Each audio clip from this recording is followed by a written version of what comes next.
Sharp call.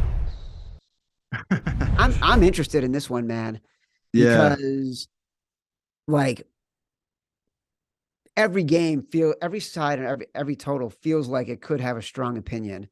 We were talking before we got on the air. Giants Eagles very much feels that yeah. way. But tell me who's been calling us about what? Yeah, let's just start off right off with that one because to me that's the biggest pro versus pro game. This week is that Giants Eagles game where you have pros who have made a lot of money back in this Giants team. It's a team they believed in the summer. It's the coaching staff they believed in the summer. They hit gold. They bet them all year. Um, Even last week, not that it was one of their biggest bets, but you just knew guys were staunch in their ways where it's like, okay, you're catching three against an inferior Vikings team.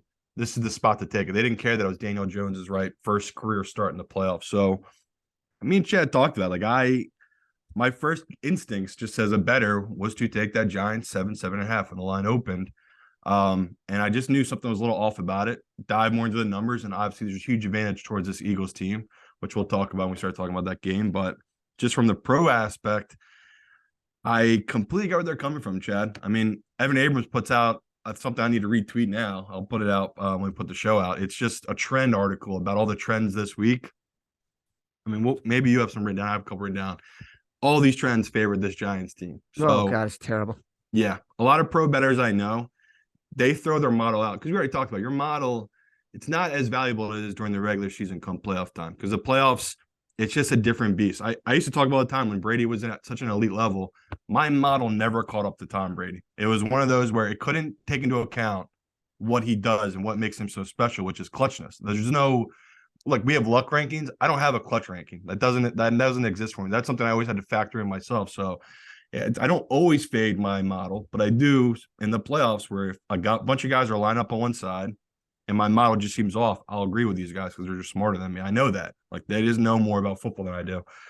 This is one of those instances. Like a couple of really smart groups have come in on the Eagles, and that's what's driving this number up. And I even texted Chad, like we talked yesterday. I didn't get it. I thought by today's show we'd have a 7. I really did. Just because I know how many smart people are on the Giants, sharp wise. I know how much the public loves it. Like this is a public darling, this line. So yeah, we'll talk about that game. But if people, it's just like the Seahawks last week. If they want to know, me and Chad, we were on the 49ers last week. Most of the pros were on the Seahawks. It's the same exact situation here. You're catching over 7.5 on a divisional dog. Um, they already got swept during the regular season, which again trends back up, taking the Giants in the spot, being a divisional dog of more than a touchdown that got swept in the regular season. So yeah, Chad, it's one of those where I knew we were gonna get calls about it, and it's one of those that I'm trying as hard as I can not to make it one of my bigger bets of the playoffs because I just love this spot. The more I look at this Eagles team, they're just crazy undervalued for how good their offensive scheme is and their offensive line is going against a Giants defense that is playing way above its head, but they're about to run into what I view as a juggernaut. So sharp calls. Start off right with that one. Every other one we're kind of back, Jed. Everyone likes our picks, honestly. The pros are on the Jaguars with us. No shock. They have they can look at the exact same stuff we're looking at of Jaguars will always be undervalued. The Chiefs will always be overvalued by the public. The biggest thing is because everyone and their grandma is going to tease this Chiefs team. Like them and the Eagles, that 2-team teaser, that's just going to be there. So this number should be closer to 7.5. They're bumping 8.5 just to protect this against teasers. It's a 2.5 and a teaser. We've seen some books touch 9. So obviously there are some pros coming in on this Chiefs team. If you didn't grab the 8.5, which I would just to be safe, I do think it might be able to touch 9 by this weekend, just because I do think the public will come in heavy on the Chiefs team. It's just not that I feel like it's looking very chalky this round, but it does feel that way a little bit. Where the AFC, I mean, Chad, we already talked about it. Me and him are both on the Bills. We like the Jags. Obviously, I'm going to take the Jags money line as well, just because historical data backs up in this divisional round. If you take like anyone taking the Giants, you have to throw some on the money line. If you're backing a dog, you might as well throw some of the division on the money line because the return on investment of that, I don't even know. I think it was the last 20 years I saw in Bet Labs. It was like you bet 100, you're up 22K on these divisional dogs taking this number. So that's one of those where regular season, right? Me and Chad talked about we started weeding off, putting big money on the underdogs money lines just because it wasn't hitting. Playoffs, you kind of throw that out. You're looking at the trends. You don't really worry about what happened during the regular season with that stuff. So again, if you like the Jags like we do, taking the number, taking the money line. Let me Bills. let me speak to one trend. Since you brought up the trends, and it applies to both the Jags and the Giants. Yeah.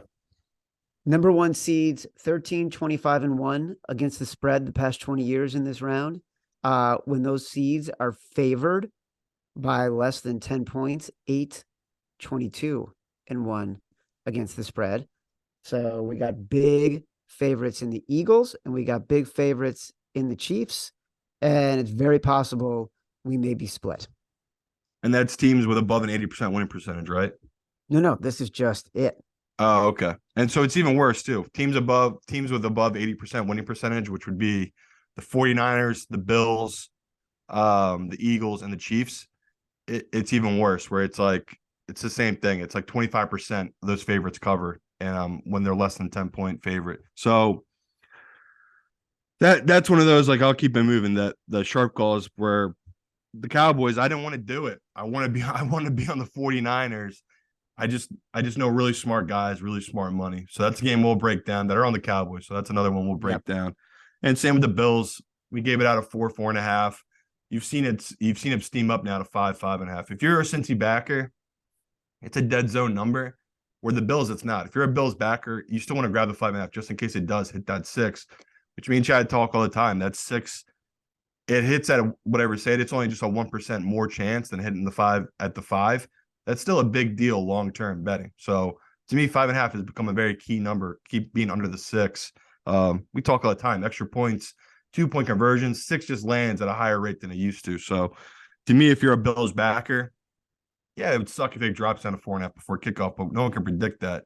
I'd grab the 5.5 just in case it does hit the 6, where once it hits the 6, you're kind of just leaving yourself open to a push, which I hate. So to me, the pros, they already grabbed it. I don't really think it might go up that much because most sharp guys I talked to, they grabbed the 4, they grabbed the 4.5.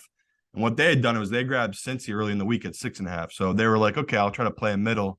Now it seems like the Bills are going to be one of their bigger bets. I think everyone's looking at the model and seeing how big of a deal these injuries are. I believe it's both tackles and a guard out for Cincy. I'm not positive. It could be their center, but I believe it's the guard that got injured last week. So we talk all the time how important offensive line is. It's so important come playoff time, scheme wise too. So excited to break down these 4 games.